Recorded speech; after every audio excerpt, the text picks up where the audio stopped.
Traders at UBA said the Treasury Bills market continues to remain calm, with some interest seen on the long end of the curve, particularly the newly issued one-year July 2024 paper. Chuka Nwachukwu, head of ALM and Balance Sheet Management at UBA, joins me now for midweek market updates. Chuka, thank you for joining us today. Thank you, Esther. Good afternoon. Bring us up to speed on trading actions so far today. We know there was a FGN bond auction settlement that was today, right? Okay. We know that the settlement is expected to tighten interbank market liquidity further. Give us the details. Yeah, you're absolutely right. The liquidity in the system is pretty tight. Yesterday, the system opened around, this morning actually, opened around 350 billion.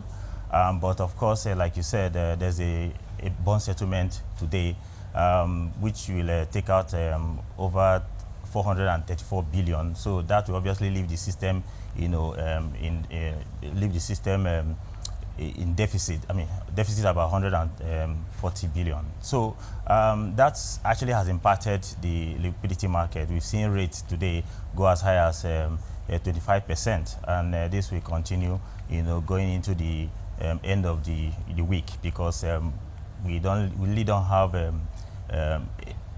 other liquidity coming in. I mean, like for example, FAC is still, we still have up to end of the month, no coupon payment yet, so that has actually affected liquidity.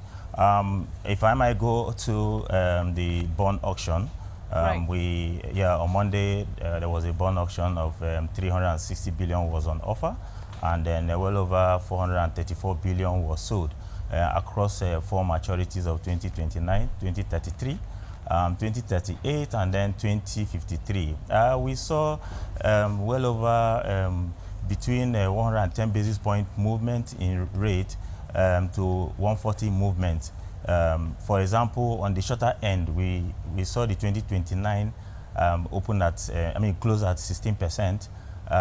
The 2033 as well closed at 17%, and then the 2050, which 2053 closed at 18% from 16.6. That's about 140 basis points movement. Well, we're gradually seeing this rate climbing.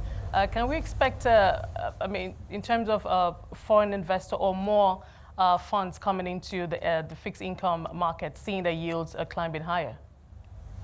Yeah, I think the idea is to attract foreign investors, and that is why you've seen that on the OMO that was issued last week, you saw the yield move slightly. All in was around 19%. That is also to attract investors. However, I don't see any much activity happening at that end, because of we almost said closing. Most companies are closing their books, and so that's probably from January we will see investors take advantage of this high yield. Right. Let's quickly talk about the FX market. We have about a minute left. Talk to us about where the naira is, where it traded against the dollar today. Yeah, there's a depreciation. About naira closed at 700 levels yesterday, and then is currently trading around 850 levels. So there's actually a depreciation in the naira as of today. But obviously, we envisage that this will happen because of the high demand and then little supply. Right. Thank you so much, Chuka, for bringing us up to speed. Appreciate your time, as always. That was Chuka Nwachukwu, head of ALM and Balance Sheet Management at UBA.